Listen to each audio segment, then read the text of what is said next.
ఇట్లా అయితే అని అస్సలు అనుకోలేమమ్మ. అదేందో చెప్తా, వీడియో లాస్ట్ వరకు చూడు. హలో మమ్మ, నమస్తే అందరికి, ఎట్లున్నారు? ఇక రెడీ అయిపోయి డ్యూటీకి అయితే స్టార్ట్ అయిపోయినామమ్మ.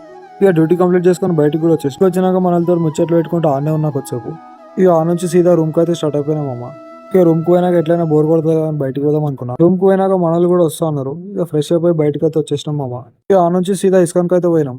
ఎంట్రెన్స్ లో ఇవన్నీ చూస్తుంటే మహాభారతం మొత్తం మళ్ళీ చూసినట్టు అనిపించింది మామ. కృష్ణుడు ఎట్లా పుట్టిండు, ఎట్లా పెరిగిండు, ఇంకా కొన్ని కురుక్షేత్ర సన్నివేశాలు, అర్జునుడికి భగవద్గీత బోధించడం వరకు మొత్తం కృష్ణుడి లైఫ్ సైకిల్ మొత్తం దింపేసారు మామ. ఇక కొద్దిసేపు అక్కడనే ఉండి అవన్నీ మొత్తం చూసేసినాం మామ.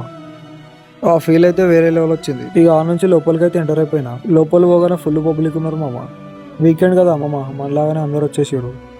ఇక ఇస్కాన్ అంతా ఒక రౌండ్ వేసి మొత్తం ఎక్స్ప్లోర్ చేసినాం. సాంగ్స్ పాడుకుంటే భజనలు అయితే వేసిరు మామ. ఇక మస్తు అనిపించింది అక్కడ. ఇక అక్కడే ప్రసాదం కూడా పెట్టిరు మామ. టేస్ట్ అయితే మస్తు ఉంది. ఇక బయటికి వచ్చేటప్పుడు రాధాకృష్ణ ఐడల్స్ ఇంకా కొన్ని బుక్స్ కనిపించినాయి. అవి కూడా ఒక లొకేషన్ మామ. అక్కడ నుంచి ఇక బయటికి అయితే వచ్చేసి రూమ్కి వచ్చేసినాం మామ. ఈ రోజు మన డే ఇట్లా ఎండ్ అయిపోయింది. ఉంటాయి ఇక బాయ్ మళ్ళా.